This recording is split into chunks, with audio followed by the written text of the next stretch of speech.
smart and work hard, but just aren't where or who you want to be. Welcome to your podcast, Real Confidence. I'm your host, Alyssa DeVere, and I'll be sharing a bit of brain science, some surprising social secrets, and a touch of tough love. Why? Because I believe confidence is everyone's fundamental right and choice. So let's get to it. My friends, Real Confidence podcast listeners, I think there are some topics that are just so important that people don't even ask about them until all of a sudden it's like, oh my God, I'm seeing everything out on the internet about sales confidence. So we have not just an expert, but somebody who has an incredible story herself, Meshell R. Baker. And of course, check out her bio and other contact information in our show notes. But Meshell, thank you for joining us today to talk about why and how sales gives people the heebie-jeebies. Well, thank you for having me. It's a topic that's near and dear to my heart. I know confidence is something you're passionate about as well. So let's dive in. This is really fun and it's important for people's success. So let's dive in.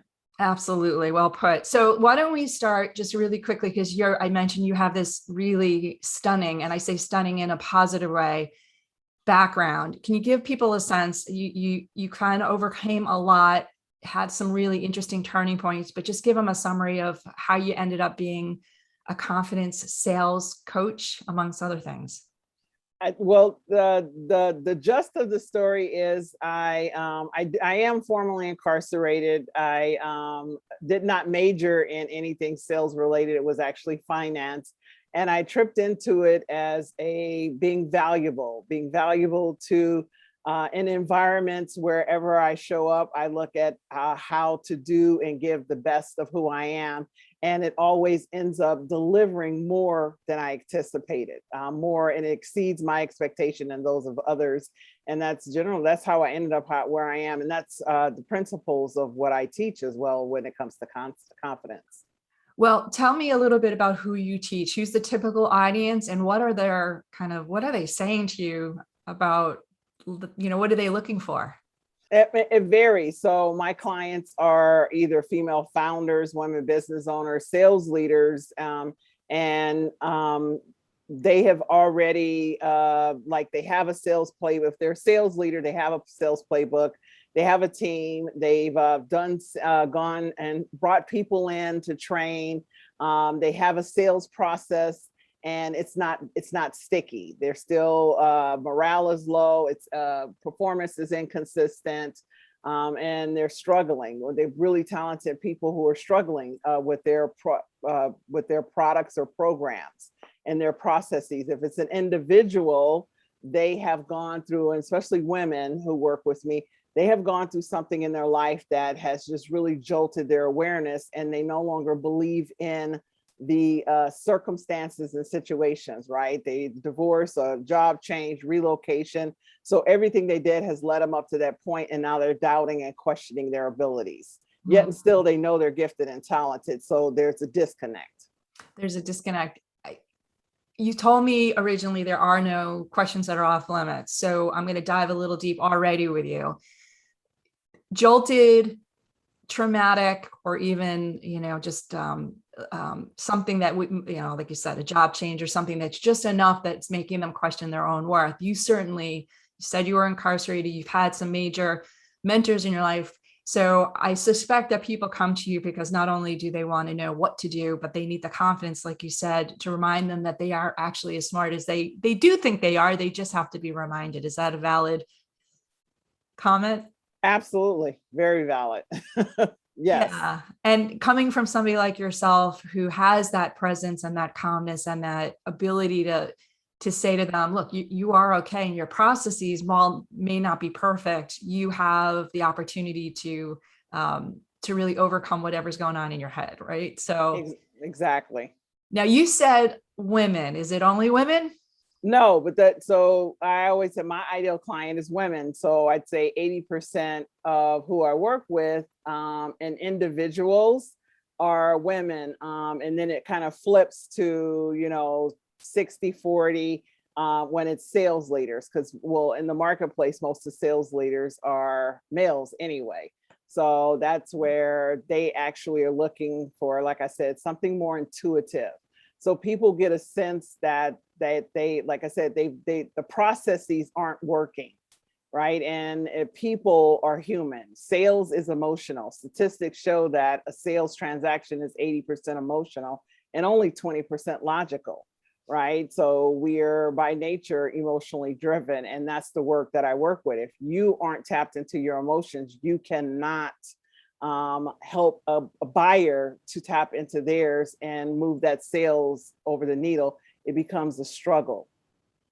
So give me some real world scenarios. People have come to you and they're like, my sales game is not working. I'm failing. Or what do they say to you?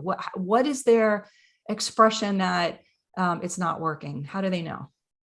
Well, most people just ask me, how do I get more clients? I mean, they're just that. And the conversation to me is, I always go, why do you want more clients?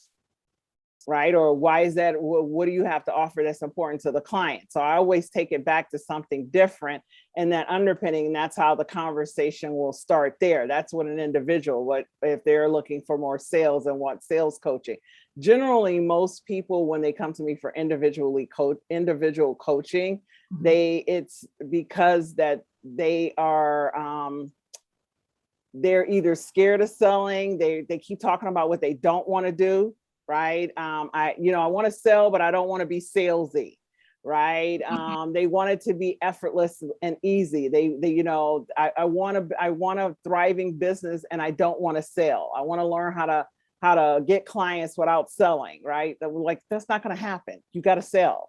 It's just a matter of learning how to do it in a way that's authentic to you, how to have that conversation and take that buyer across the finish line in a manner that feels good to both of you, because it's a relationship. It's not, it's not as transactional as you think it is. It's more relational. I love that. There's so many gems in what you just said. I actually teach a class myself on pitch. I teach it at a couple of the universities and organizations and pitch contests. And I always say pitch is not a presentation, because a presentation is informative and you can actually suck and get by with that, right? Like, people don't get pissed off. They may get like, hey, it was not used of my time, but a pitch is a sale of some sort. You may be pitching a product, you may be pitching an idea, you may be pitching to ask for grant money, and there's all different flavors, but it's the same issue that both sides, as you said, the person that you're pitching to and you are kind of on that high alert, like sale coming, right? And that sales word is just dirty. For lots of reasons. We don't even have to go into it. But I guess my question to you is, dig a little deeper with me. Why are people so wigged out when they have to, like, they don't want to sell? What are they really worried about, in your opinion? Fear of rejection. Absolutely, fear of rejection. Again, it goes back to the emotional component. Most people aren't trained to deal with their emotions when it comes to sales. They're focusing on the close, right? And they're focusing on getting a sale. And I always tell people, when you focus on what you get, it becomes difficult. It's all about you.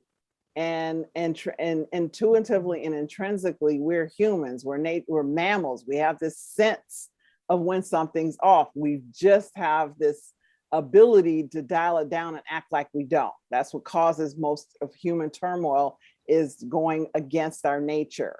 Right. And selling is against the nature. Having a conversation with someone and finding out about their challenge and aligning your offer with their challenge. And when your offer doesn't align, referring them to someone else who can do a better job. That's natural. That's not what most salespeople do. That's not what most salespeople are taught to do.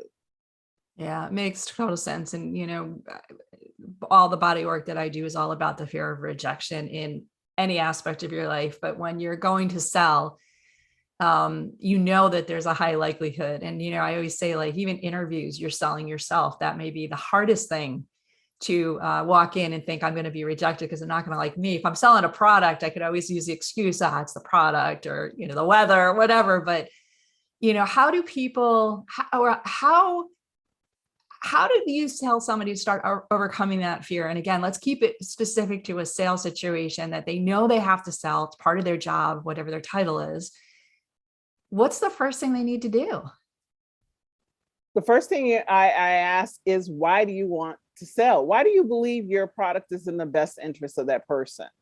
So that is the first thing that I focus on with anyone, because if you are focused on you, and if you don't know why, right, then that means go back to the drawing board. Go back to that person and tell them, I want to clarify before, or when you get on the call, spend time clarifying and uncovering if there is an alignment to your offer and their challenge. It needs to be all about you.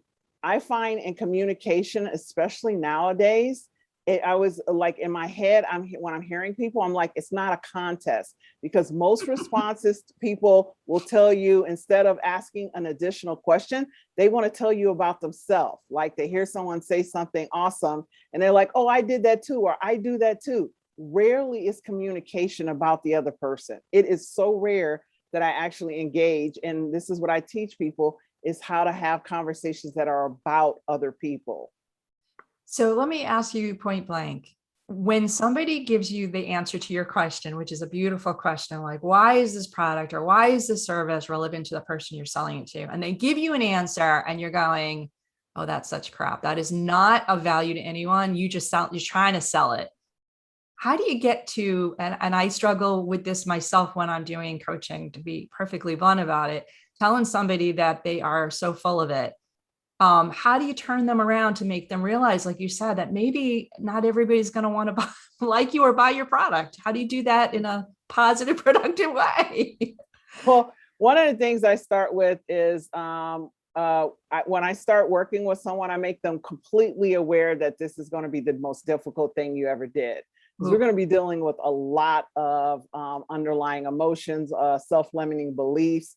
We're going to probably pull up some stuff that you didn't even remember that has happened. And I am here. This is a completely, and then I tell people a lot of self-deprecating things about myself to put them at ease. I show them how a vulnerability, what it looks like, what it sounds like. So when I am faced with telling you, you suck, which I will never say in that way, I'll say it exactly in a very different way that they can receive it. They will receive it because they know, they trust. And remember, people hire me intuitively, so that intuition will override any feeling, and I can dial it back really fast because I can always trace it back to that intuition that they first sought me out.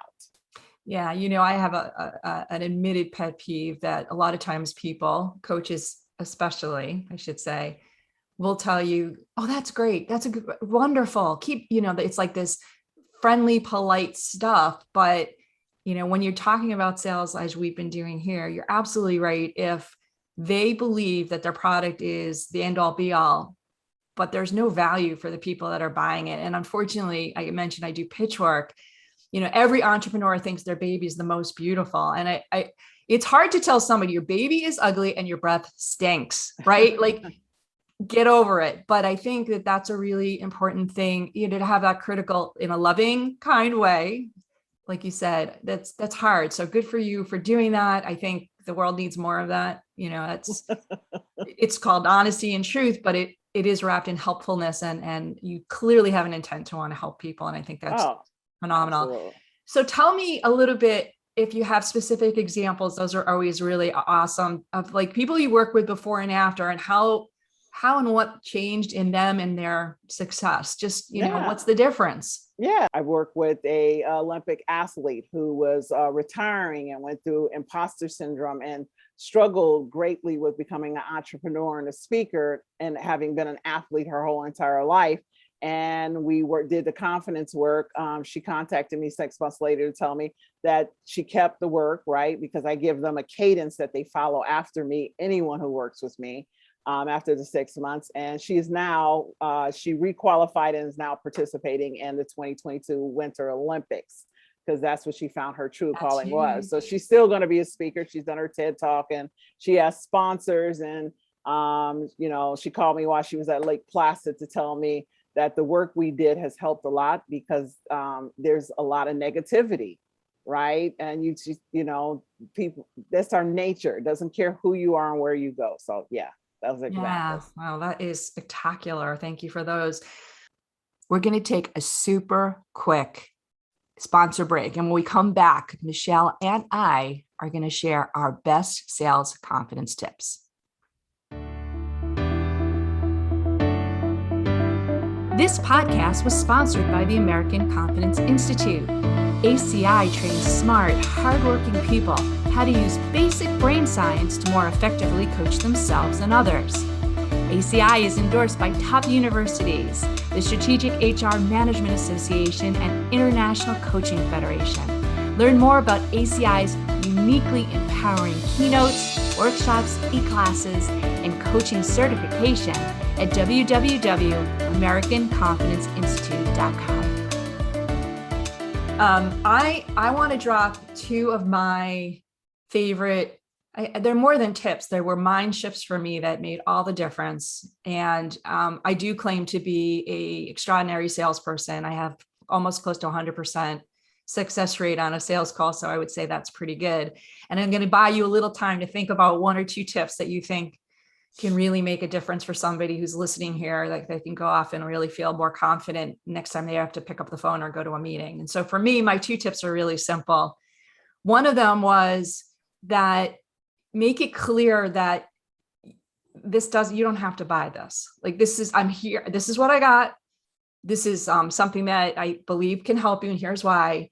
But I think there's that desperation that ekes out of people's pores sometimes, that I got to make my quota, or I got to sell this, or I'm going to be rejected. And if you kind of say, you know what, it's a meeting for me and you to connect and figure out if I'm right, that I think this is really going to help you. And if it's not a good fit, I'm walking away. So it supports a lot of what you said. But in my head, when I make that call, I have to remind myself that that's the goal, is just to figure out if it's as good a fit as I think it's going to be for the person. And the second part is to be an absolute hound on feedback. So when somebody says no, I am admittedly ruthless, Meshell. Like I will go, and I've done some things that I'm not too proud about, literally hound down their text numbers or something and be like, I don't want you to buy, but I just want to understand why you decided not to. And 9 out of 10 times, it has nothing to do with me. It has to do with budgets or acquisitions or whatever. And yeah, I also remind myself that there's a lot that you can't control in a sales cycle. So for me, those are my two best. What about you? Give us one or two that fly out of your brain. Yeah. And I think the first one will apply to you. Focus on what you propose, not the close. And so I tell people, people are so busy trying to close, right? And I say successful salespeople don't hear no less. They just, they actually hear it more. So they've built up a resistance and a resilience to it, right? Because they're not focused on closing, they're focused on proposing value, right? And when you focus on your close, you actually feel rejected all day long. Because the salespeople we hear no all day long. Not everybody's going to buy. Like most salespeople don't have 100% like you, right? So when you focus on what you propose, you actually win every call. Just be valuable and you win every time. And it actually allows you to go back. You can follow up, you can follow through, you can do all kind of magical things when you're valuable in that conversation versus trying to get something from someone. Another thing is think about to spend time in getting in a state to create, right? You can't get an apple tree from an orange seed. When you go on that call and you're emotionally desperate or nervous or fearful, you will only create more of that on the call. Spend time getting to know that person and getting to know yourself and visualizing success. It doesn't mean visualize closing, visualize that call going exceptionally well, you and that person walking away exceedingly happy and jubilant about the opportunity to have connected and learn more about each other and each other's businesses and the opportunity. So that's what you focus on. So those two things will help you be successful. Oh, I love that. I got to clarify, when I said 100%, it's 100% when there's a fit, right? Yeah. And my father, bless his heart, used to say, you got to throw a lot of stuff against the wall before it sticks. And that was his way of expressing about my brother-in-law, who is a life salesperson too. said to me one day, sales, like you also said, is a kind of a numbers game. You're going to get a lot of no's. He says, in fact, out of 10 calls or 10 meetings, you're going to get probably 8 or 9, maybe even 10 no's. Yeah. But kiss the people along that path, because they're making it easier for you to find the next one. And that was like a mind shift for me. That was major. And I think in some ways, maybe sums up everything we're talking about is, you get out there and talk to people, make it less about the product and about you, make it about what they're looking for, figure out if it's a good fit. And if it works, great. And if it doesn't work, thank you for that opportunity. I got to go find number 10. So any last thoughts before we wrap up this podcast, Meshell? I love your attitude. My folks here on the podcast can't see how you have the most electric smile and just a beautiful aura about you, but I know it's come through in your voice and your wisdom here. But any last thoughts that you want to just give to our listeners today? No, just, if you have something you believe is valuable, stick with it. Practice, right? Repetition is the mother of success. And that's what most people don't realize. They give up and they stop and they quit. Don't quit. Don't quit. Well, thank you so much for sharing your brilliance with me and with the audience. It is so refreshing to hear and see somebody of your perspective, and just the way that you deliver your message is really confidence building. So thank you for being part of the community. Oh yeah, absolutely. Thank you for having me on. This was a lot of fun. So before we completely wrap up, I want to let you know that full transcripts and show notes for this and other episodes can be found on the website, www.americanconfidenceinstitute.com/podcast. I also want to remind you once again that the best way to get confidence for yourself is to give it to others. And you can do it so easily just by liking and sharing this episode on your favorite social media channels. You can even give me some confidence fuel by sending in any comments about the topics I've covered or ones you'd like me to consider for the future. So for now, this is Alyssa DeVere. Thank you for helping to bring more confidence to the world. This podcast was produced by Mindful Media. All rights reserved by Alyssa DeVere and the American Confidence Institute. Music written and performed by Jeff Weinstein.